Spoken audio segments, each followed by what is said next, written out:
An anthology of readings of Almighty God's words.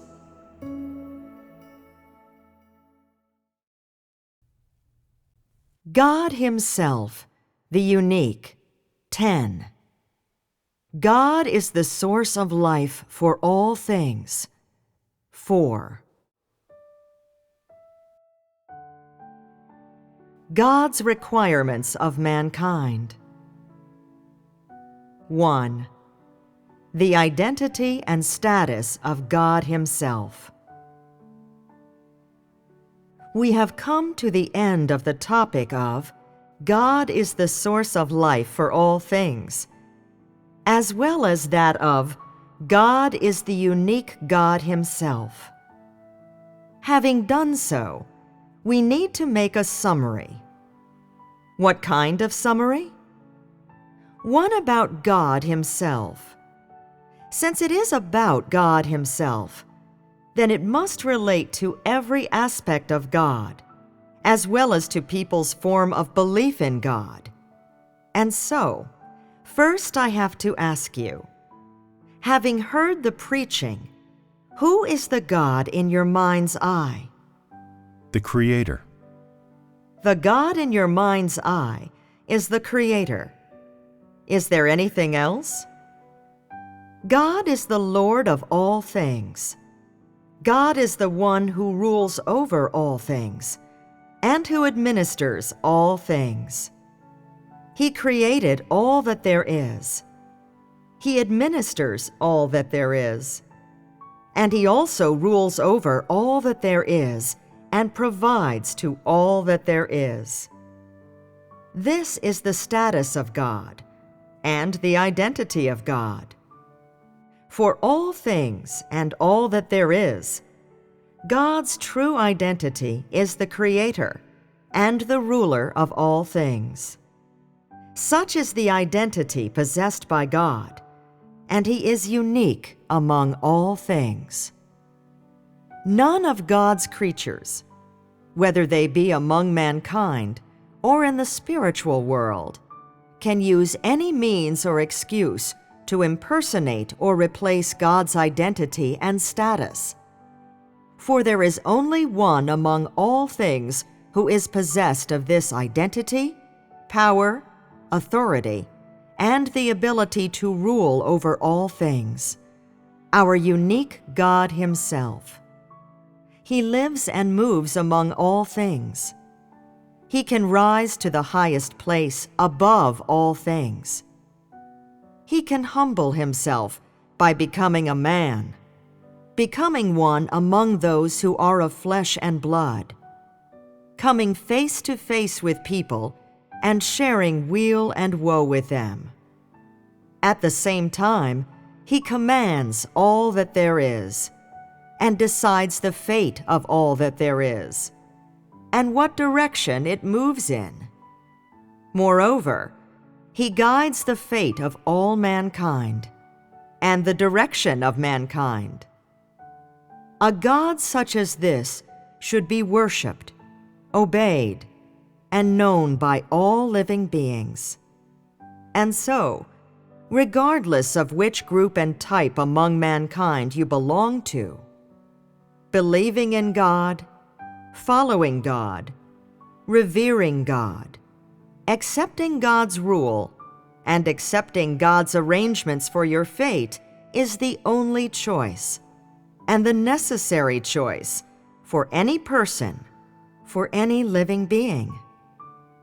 In God's uniqueness, people see that His authority, His righteous disposition, His substance, and the means by which He provides to all things are all unique.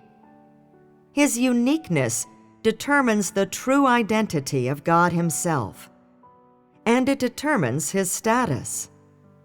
And so, among all creatures, if any living being in the spiritual world or among mankind wished to stand in God's stead, it would be impossible, as would be trying to impersonate God. This is fact. What are the requirements of mankind of a creator and ruler such as this, who is possessed of the identity, the power, and the status of God Himself? This should be clear to all of you here today and should be remembered by you, and it is very important to both God and man. 2. Mankind's various attitudes toward God. How people behave toward God decides their fate and decides how God behaves toward and deals with them. At this point, I'm going to give some examples of how people behave toward God. Let's hear something of whether the manners and attitudes with which they behave toward God are correct or not. Let us consider the conduct of the following 7 types of people. A. There is one type of person whose attitude toward God is particularly absurd. They think God is like a bodhisattva, or holy being of human lore, and needs people to bow 3 times when they meet and light incense after they have eaten. And thus when, in their hearts, they are thankful to God for His grace and grateful to God, they often have such an impulse. They so wish that the God they believe in today can, like the holy being they yearn for in their hearts, accept the behavior toward Him in which they bow 3 times when they meet and light incense after eating. B. Some people see God as a living Buddha, capable of removing all the living from suffering and saving them. They see God as a living Buddha, capable of taking them away from the sea of affliction. These people's belief in God is the worship of God as a Buddha.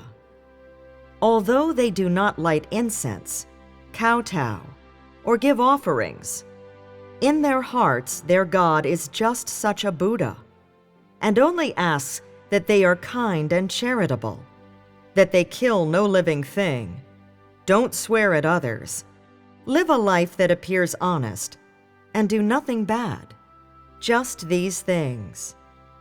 This is the God in their hearts. C. Some people worship God as someone great or famous. For example, by whatever means this great person likes to speak, with whatever intonation he speaks, what words and vocabulary he uses, his tone, his hand gestures, his opinions and actions, his bearing. They copy all of them. And these are things that they must come to fully engender in the course of their belief in God. D. Some people see God as a monarch. They feel He is above all else, and no one dares to offend Him, and if they do, they will be penalized. They worship such a monarch because monarchs hold a certain place in their hearts. The thoughts, manner, authority, and nature of the monarchs, even their interests and personal life, all become something these people must understand, issues and matters that they are concerned about, and so they worship God as a monarch. Such a form of belief is ridiculous. E. Some people have particular faith in the existence of God, one that is profound and unwavering. Because their knowledge of God is so superficial, and they don't have much experience of the words of God, they worship Him as an idol. This idol is the God in their hearts. It is something that they must fear and bow down to, and which they must follow and imitate.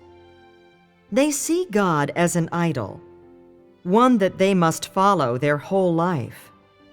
They copy the tone with which God speaks, and externally, they copy those whom God likes. They often do things that appear naive, pure, and honest. And they even follow this idol like a partner or companion that they can never part with. Such is their form of belief. F. There are some people who, despite having read many of God's words and heard much preaching, feel in their hearts that the only principle of their behavior toward God is that they should always be obsequious and fawning, or else should praise God and commend Him in a way that is unrealistic. They believe that God is a God who requires them to behave in such a way, and they believe that if they do not do so, then at any time they may provoke His anger or sin against Him, and that as a result of sinning, God will punish them. Such is the God in their hearts. G. And then there's the majority of people who find spiritual sustenance in God. Because they live in this world, they are without peace or happiness, and nowhere do they find comfort. After they find God, when they have seen and heard His words, in their hearts they are secretly joyful and elated. And why is that? They believe that they have finally found somewhere that will bring them happiness, that they have finally found a God who will give them spiritual sustenance. That is because, after they have accepted God and began following Him, they become happy. Their lives are fulfilled. They are no longer like the unbelievers who sleepwalk through life like animals. And they feel they have something to look forward to in life. Thus, they think that this God can satisfy their spiritual needs and bring great happiness in both mind and spirit. Without realizing it, they become unable to leave this God who gives them spiritual sustenance, who brings happiness to their spirit and whole family. They believe that the belief in God need do nothing more than bring them spiritual sustenance. Do the attitudes toward God of these various types of people exist among you? They do. If in their belief in God, someone's heart contains any of these attitudes, are they able to truly come before God? If someone has any of these attitudes in their heart, do they believe in God? Do they believe in the unique God Himself? Since you do not believe in the unique God Himself, who do you believe in? If what you believe in is not the unique God Himself, it is possible you believe in an idol, or a great man, or a bodhisattva, that you worship the Buddha in your heart.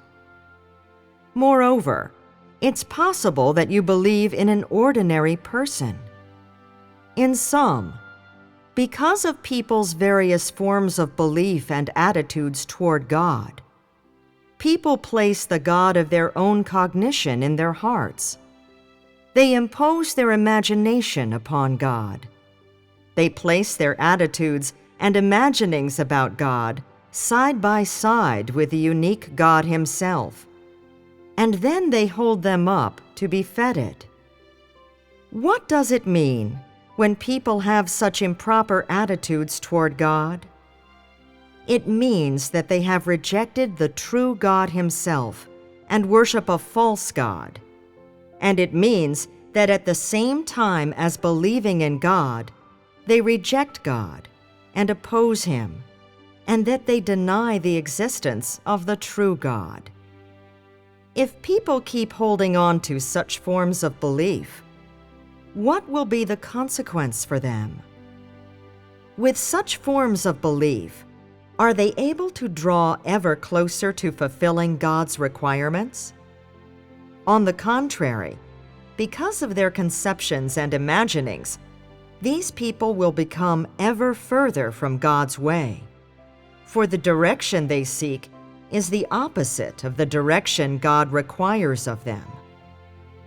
Have you ever heard of the story, going south by driving the chariot north? This may well be a case of going south by driving the chariot north. If people believe in God in such a ludicrous way, then the harder you try, the further you will run from God. And so I admonish you this. Before you get going, you must first discern whether you are going in the right direction. Be targeted in your efforts, and be sure to ask yourselves, is the God I believe in the ruler of all things? Is this God I believe in merely someone that gives me spiritual sustenance? Is he my idol? What does this God I believe in ask of me? Does God approve of everything I do? Is everything I do and pursue in the pursuit of knowing God? Is it in line with God's requirements of me? Is the path I walk recognized and approved of by God? Is God satisfied with my faith? You should often and repeatedly ask yourselves these questions. If you wish to pursue the knowledge of God, then you must have a clear consciousness and clear objectives before you can satisfy God. Is it possible that, as a result of his tolerance, God would grudgingly accept these improper attitudes that I have just spoken of? Could God commend these people's attitudes? What are God's requirements of mankind and those who follow him? Are you clear about what attitude he requires of people? Today, I've said so much. I've spoken a lot about the topic of God himself, as well as about God's deeds and what he has and is. Now, do you know what God wishes to gain from people? Do you know what God wants from you? Speak up. If your knowledge from experiences and practice is still lacking or very superficial, you can say something about your knowledge of these words. Do you have a summary knowledge? What does God ask of man? During these several communions, God's made a point of requiring that we know God, know his deeds, know that he is the source of life for all things, and he asked that we know his status and identity, and know our duty as creatures of God. He had clear words for what we should devote all our efforts to, what he requires of us, what kind of people he likes, and what kind he detests. And what is the final outcome when God asks that people know him? They know that God is the Creator and that people are created beings. When they achieve such a knowledge, what changes are there in people's attitude toward God, their behavior and method of implementation, or their life disposition? Have you ever thought about this? Could it be said that after knowing God and understanding him, they become a good person? Belief in God is not the pursuit of being a good person. And so, what kind of person must they be? They must be a qualified creature of God. They must be honest. Is there anything else? After truly and correctly knowing God, we are able to behave toward God as God. We will forever know that God is God, that we are created beings. We should worship God and stick to our position. Very good. Let's hear from some others. We know God and are ultimately able to be people who truly obey God, revere God, and shun evil. That's right. 3. The attitude God requires that mankind should have toward him. In fact, God is not very demanding of mankind, or at least, He is not as demanding as people imagine. Without God's utterances, or any expression of His disposition, deeds, or words, then knowing God would be extremely difficult for you. For people would have to infer God's meaning and intentions, which is very hard for them. But with regard to the final stage of His work, God has spoken many words, done a great amount of work, and made many requirements of man. In His words and His great amount of work, He has informed people of what He likes, what He loathes, and what kind of people they should be. After understanding these things, in their hearts, people should have an accurate definition of God's requirements. For they do not believe in God amid vagueness and abstractness, and they no longer believe in the vague God, or follow God amid vagueness and abstractness and nothingness.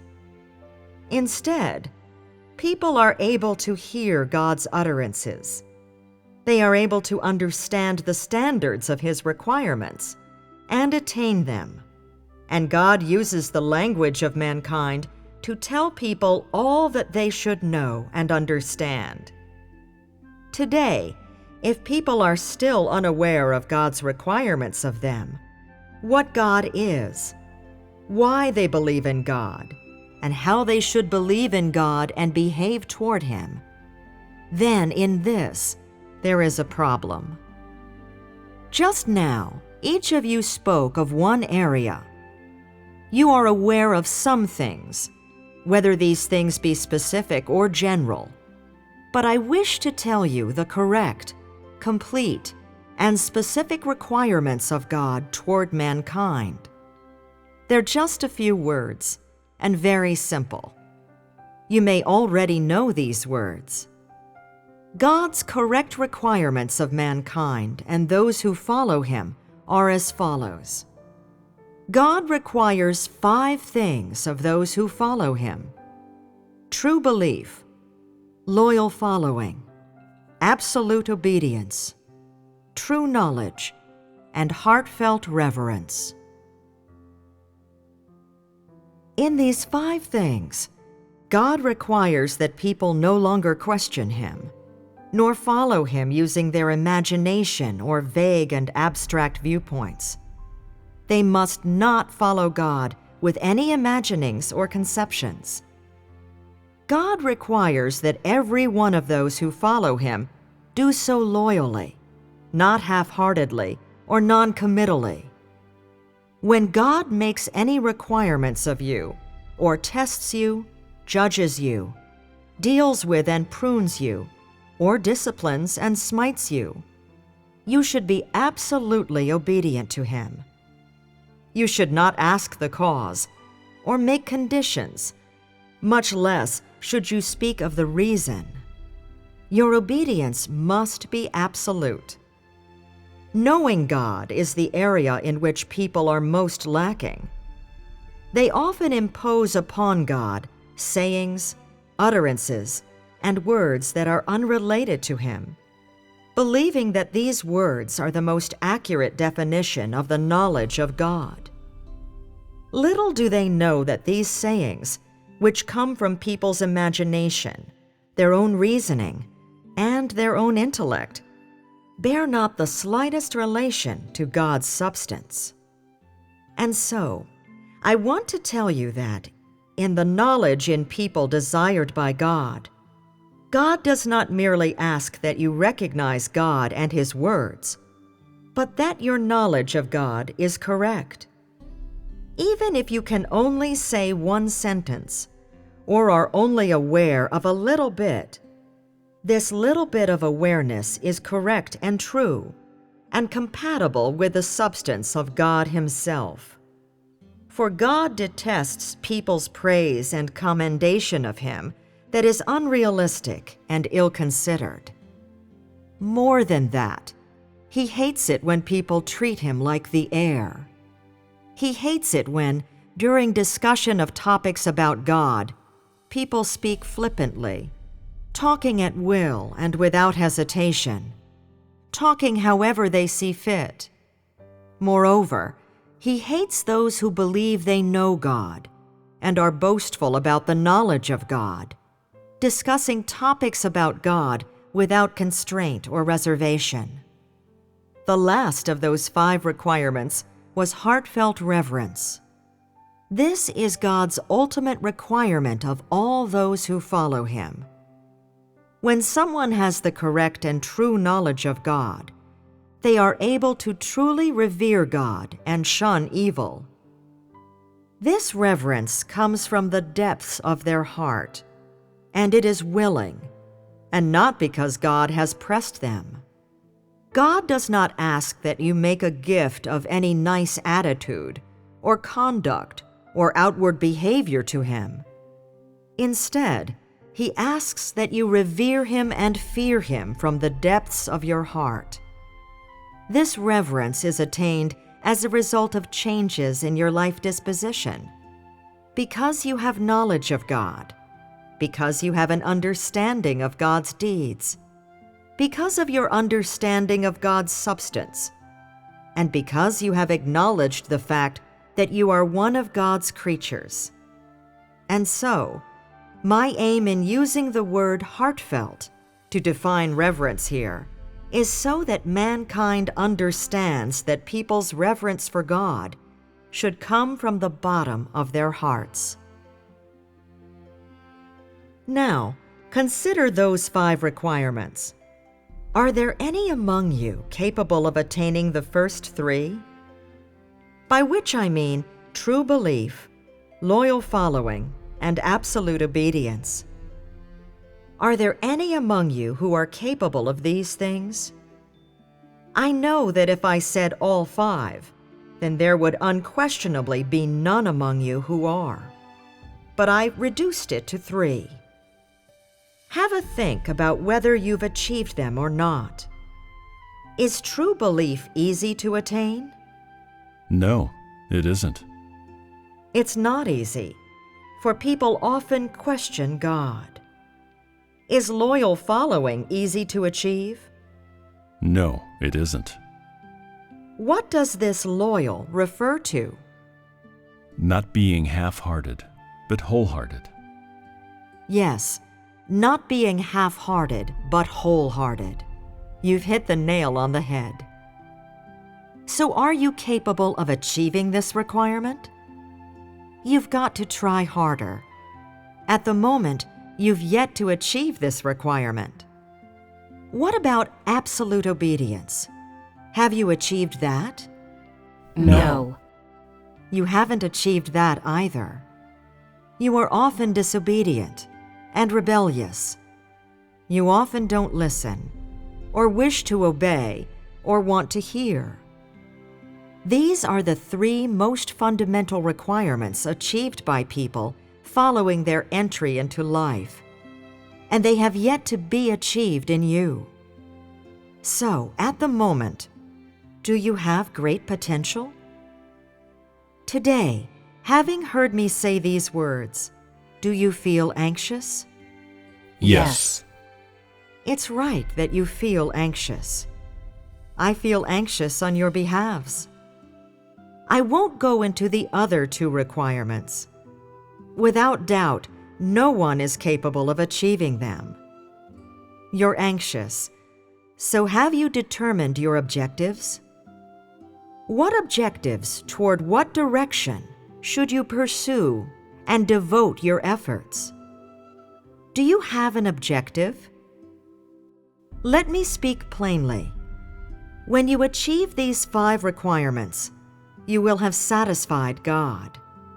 Each of them is an indicator of people's entry into life, having reached maturity, and the final objective of this. Even if I only picked a single one of these requirements to speak of in detail and require of you, it wouldn't be easy to achieve. People must endure a degree of hardship and put in a certain amount of effort. And what kind of mentality should you have? It should be the same as a cancer patient waiting to go on to the operating table. And why do I say this? If you wish to believe in God and wish to gain God and gain His satisfaction, then if you don't endure a degree of pain or put in a certain amount of effort, you will not be able to achieve these things. You have heard much preaching, but having heard it does not mean this preaching is yours. You must absorb it and transform it into something that belongs to you. You must assimilate it into your life and bring it into your existence, allowing these words and preaching to guide the way you live and bring existential value and meaning to your life. And then it will have been worth you hearing these words. If the words I speak do not bring any upturn in your lives or any value to your existence, then there is no point in you listening to them. You understand this, yes? Having understood that, then what is left is up to you. You must get to work. You must be earnest in all things. Don't be at 6s and 7s. Time is flying by. Most among you have already believed for over 10 years.